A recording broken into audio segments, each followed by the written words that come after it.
ramani ya kisasa ya B&B au unaweza kupangisha kawaida tu kama ilivyozoeleka. Itazama vizuri sana wewe mwenyewe hiyo nyumba inavyovutia.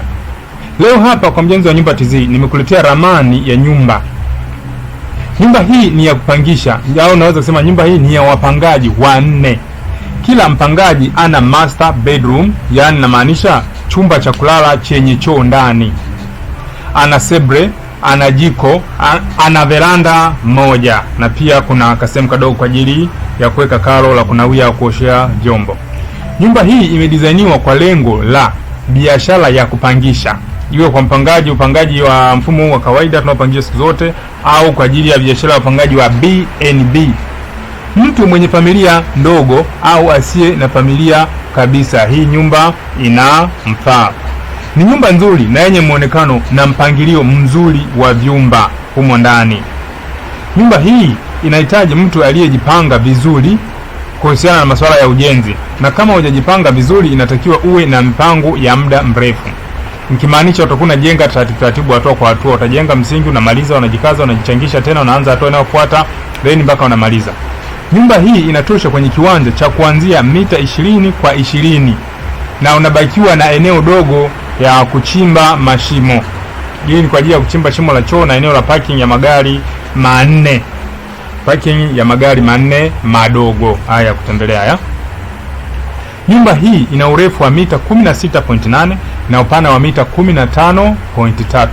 Kama kiwanja chako kipo tambalale na unatumia bloko, inatumia bloko 8,500 kwa ujenzi wa nyumba yote, kwa ujenzi wote. Ndio maana nimesema hii nyumba ni kubwa, inamfaa mtu mwenye kipato.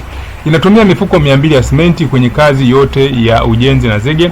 Inatumia nondo 55 za milimita 12 na mchanga tipa 7 na kokoto tipa 2. Mbao za kenchi ni pisi 600, mbao za papi ni pisi 300, na bati za futi 10 ni pisi 195.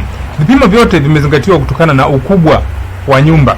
Pia madirisha, nguzo, ngazi na ukubwa wa vyumba vipo katika vipimo vinavyokubalika kitaalamu, na hata muonekano wake wa ndani na nje ni wa kuvutia sana kama wewe mwenyewe unavyoona. Sasa umefika wakati tuache ujenzi wa kujenga kwa mazoea. Jitahidi kuwa wa tofauti mtaani kwako, hata kama hauhitaji nyumba zenye mambo mengi. Ubunifu ni muhimu ili uweze kuwa na tofauti mtaani kwako na nyumba nyingine katika eneo linakuzunguka. Tusiwe tunafanana nyumba zote afiri nyumba za kote jamani.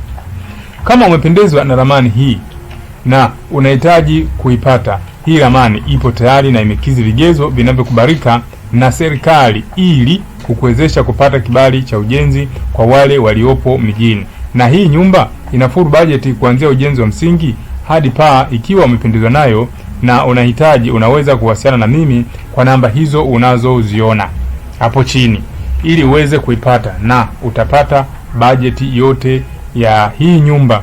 Pia napenda kutaarifu kwamba ninachora ramani za nyumba za aina zote, yani nyumba za kawaida na nyumba za gorofa.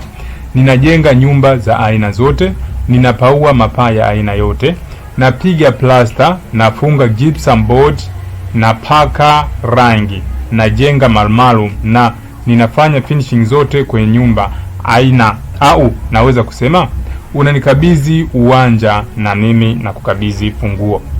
Labda nikutajie mawasiliano yangu.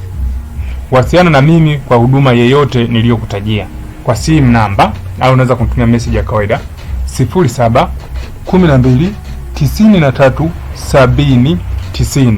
Pia unaweza kuwasiliana na mimi kwa njia ya WhatsApp au Telegram kwa namba hizo 07 65 93 70 90.